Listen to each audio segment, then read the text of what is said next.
brought to you by Palvi Agrico. आता शेतीसाठी जे काही लागणार ते घरपोच मिळणार, तेही मोबाईलच्या एका क्लिकवर।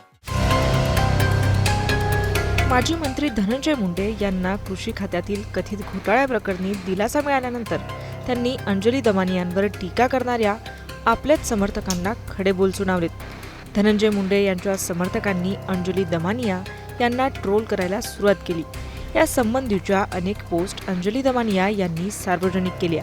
या पार्श्वभूमीवर धनंजय मुंडे यांनी आपल्या समर्थकांचे कान टोचलेत। प्रत्येकाला आपल्या उद्दिष्ट आणि हेतूप्रमाणे कृती करण्याचा अधिकार आहे। आपण आपल्या परीने न्याय दाद मागण्याच्या प्रक्रियेतून जात आहोत। अशा परिस्थितीत आपल्याला न्याय मिळाला म्हणून कोणीही इतरांना हिणवू नये, हा षडयंत्राचा काळ आहे। आपल्यापैकी अनेकांच्या अशा भावनिक व अविचारी कृतीमुळे आपल्या विरुद्ध षडयंत्र करणाऱ्यांना अधिक बळ मिळतं, हे लक्षात घ्या। शेवटी संयम सर्वात महत्त्वाचा आहे, असं धनंजय मुंडे म्हणाले। मुंबई उच्च न्यायालयाने धनंजय मुंडे यांना 2024च्या कृषी विभागाच्या खरेदी विक्री व्यवहाराशी संबंधित एका प्रकरणात क्लीन चिट दिली होती।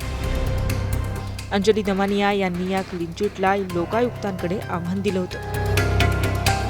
लोकायुक्तांनीही सोमवारी मुंडे यांना दिलासा देत दमानिया यांची तक्रार फेटाळून लावली आहे। आम्ही मुंबई उच्च न्यायालयाच्या निर्णयाविरोधात कोणताही निर्णय देऊ शकत नाही, असं म्हणत लोकायुक्तांनी हे प्रकरण निकाली काढलं।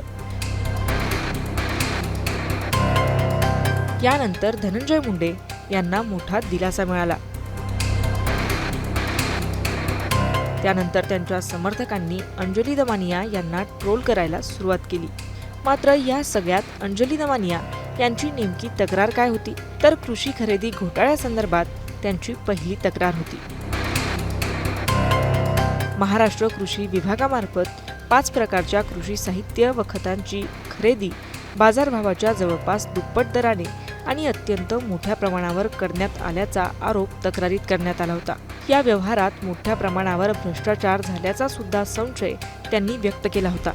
या संदर्भात या संबंधित साहित्य खुल्या बाजारातून अत्यल्प प्रमाणात व निम्म्याहून कमी दराने खरेदी करून त्याचे पुरावे लोकायुक्त कार्यालयासमोर सादर केले होते, असं सुद्धा अंजली दमानिया यांनी त्यांच्या पोस्टमध्ये म्हटलंय। तर दमानियांची दुसरी तक्रार ऑफिस ऑफ प्रॉफिट व राख या प्रकरणांविषयी होती। धनंजय मुंडे व त्यांच्या पत्नी राजश्री मुंडे यांच्या मालकीच्या 3 कंपन्या फ्लाय ॲश व्यवसायात कार्यरत असल्याचा मुद्दा उपस्थित केला होता। या कंपन्यांसंदर्भात बॉटम ॲशची अफरातफर होत असल्याचा आरोप त्यांनी तक्रारीत नमूद केला होता। या संदर्भात Maharashtra state power generation company limited म्हणजेच महाजेनको यांनी बीड येथील पोलीस अधीक्षकांकडे दाखल केलेल्या 40 तक्रारींची यादीही सादर केली होती। राजकीय दबावामुळे या कोणत्याही FIRवर कारवाई झालेली नाही, असं सुद्धा दमानी यांच्या तक्रारीत नमूद करण्यात आलं होतं।